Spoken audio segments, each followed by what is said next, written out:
What's up, my wizards? It's Dev from SBMTG down there on the YouTube.com, you know by now. Today, budget deck. Because I know how much you like budget decks. Well, you know what's all the rage nowadays? Control.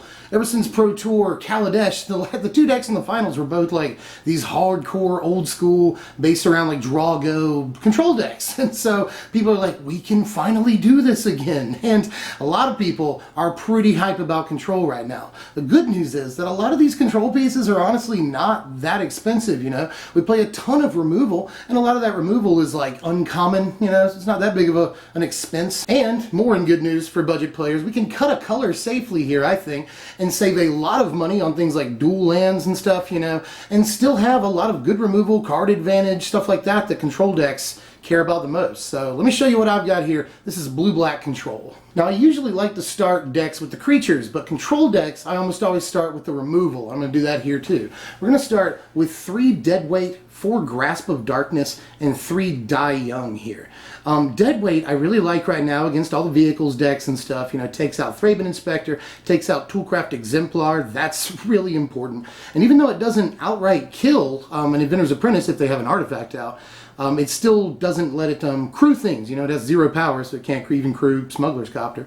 So Deadweight, really good for just the 1 mana investment. Grasp of Darkness, I think it's just good instant speed removal. It didn't really show up to the Pro Tour, even though there was a Grixis deck. But I think because Grixis has like Galvanic Bombardment and a Harness Lightning, you know, I think it thinks it has better options than Grasp. But since we're only in blue and black here, Grasp is a perfect choice for us. Instant speed is very nice, especially against things like Smuggler's Copter. So I'm going to play the whole play set of this. I think it's still premium removal. As far as Die Young goes, it's probably the weakest of these 3 options, but we are playing a tertiary sort of energy theme here, and Die Young is one of the best pieces of that. You know, if we play either a Glimmer of Genius or a Live Fast before this, then we can usually take out like a 3 or 4 even toughness creature, and that's really, really good. So I don't mind playing Die Young. It's one of the better pieces of sort of the energy ensemble here. An honorary piece of removal in the deck is Transgress the Mind. You know, it doesn't affect the board or anything. It's not board removal, but it is like technically the most proactive removal in the format. So Transgress, I think, is still a really good piece right now. Here's our 3 mana removal here. We're still playing removal. There's like 20 removal pieces in the deck. But anyway, here they are. You see 2 copies of Murder, 2 copies of Ruinous Path, and 2 Flaying Tendrils. Ruinous Path also didn't show up too much to the Pro Tour, mostly because those decks are really focused around Torrential Gearhulk.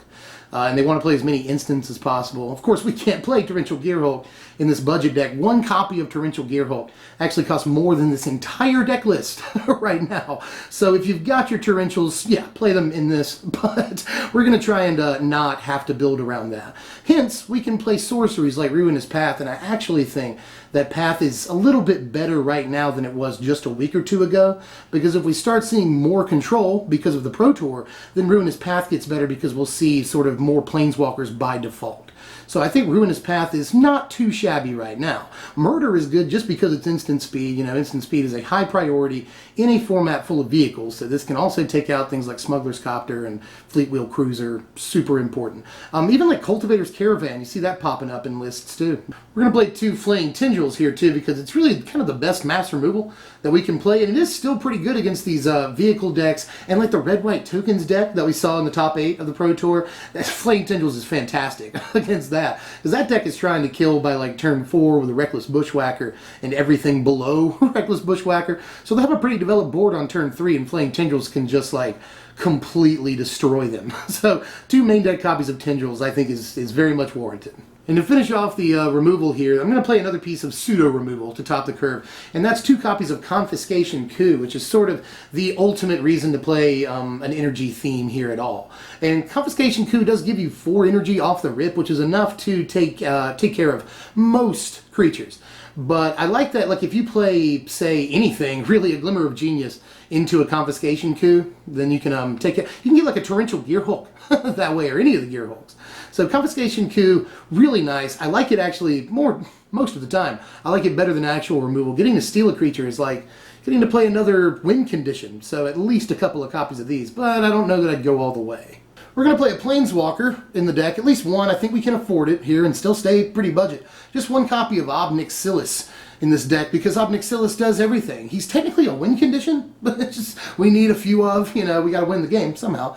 And Ob Nixilis can do that, especially against other control decks, which again I think may get a little bit more popular in this format here. So having tools against control decks in the mirror match is very important. And if you can resolve an Ob Nixilis, you're doing well, especially considering that at least the lists at the Pro Tour, control lists at the Pro Tour, didn't play too much main deck removal against Planeswalkers. So if you can stick one, it may have a chance of staying out there for a while. So Ob Nixilis will help you win the card advantage race. He's just straight up unconditional removal, which is good against pretty much anything. That's cool. And then that last ability, again, can win you the game. So at least one copy of Ob here.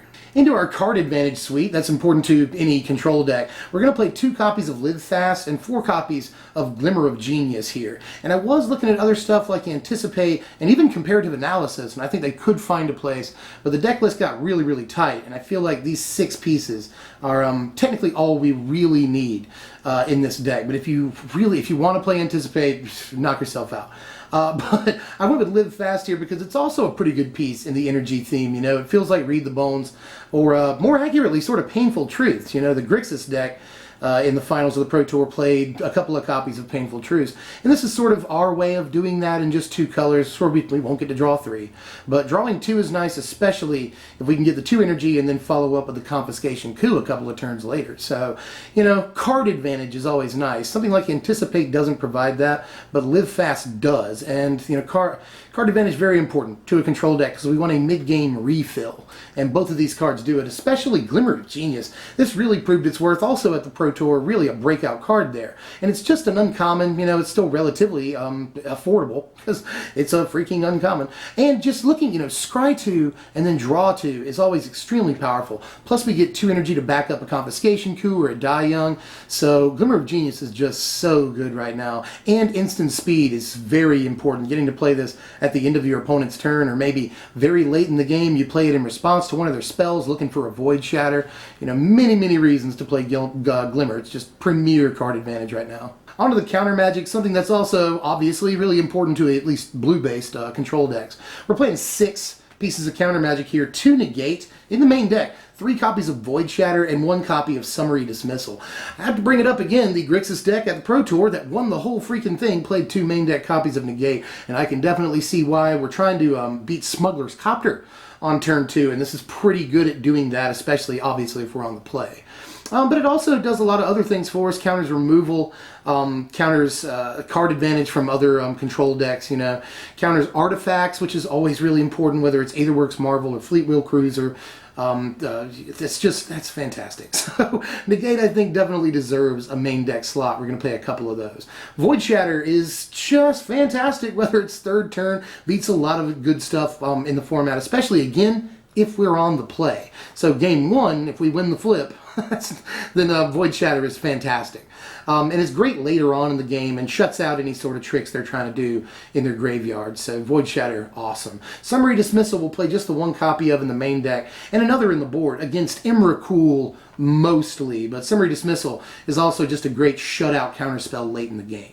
And we'll play 2 creatures in the main deck, and that's pretty much it. Just 2 copies of Sphinx of the Final Word. Something else that's really good in the control mirror, you know. Sphinx of the Final Word can just kind of shut them out sometimes because they can't target it with removal or anything. They really don't have too many creatures bigger than it that can block it. Obviously, Torrential Gearhulk is a little bigger than this. It's 5/6.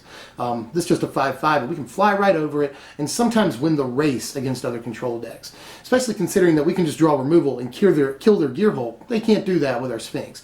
And once we take control of the board, Sphinx is even good against aggro and mid-range decks too. So I think right now this is maybe the best finish we can get, and it's only like $1, so let's play that. 25 lands in the main deck, and I'd really like to stretch this to 26. I just don't want to take anything out of the main deck, and since we're only 2 colors, I think we can swing 25 lands. I do too want to play this Geier Sanitarium. If we don't have anything else in our hand that allows us to draw cards, we want some advantage, we want to fish for something specific, then Geier Reach can be pretty good, especially much later on in the game or at the end of the opponent's turn. I should also mention, if you've got a couple of blue-black dual lands that are standard legal lying around, throw them in here, Or if you got a couple of bucks, order you a few, a little bit more consistency is always good in a control deck especially. But we definitely get by on this mana base. And here's the board right here. 4 Ceremonious Rejection is pretty much standard in blue decks right now, and you could actually, I think, safely put 1 in the main deck. And they're really, really good if you're on the draw against these decks that want to play Smuggler's Copter, because you'll almost be guaranteed to counter their Copter. There's another copy of Deadweight, and that's against all the, really low-to-the-ground aggro decks. Ditto Flaying Tendrils. We just want to kill all those decks that play a bunch of creatures within 3 turns. Summary Dismissal. Another copy of that against the Emrakul deck specifically. Negate, we're filling out the play set. Perpetual Timepiece is in the board in the mirror match against control decks. There are definitely times where games will go very long. Be prepared for that in the mirror match.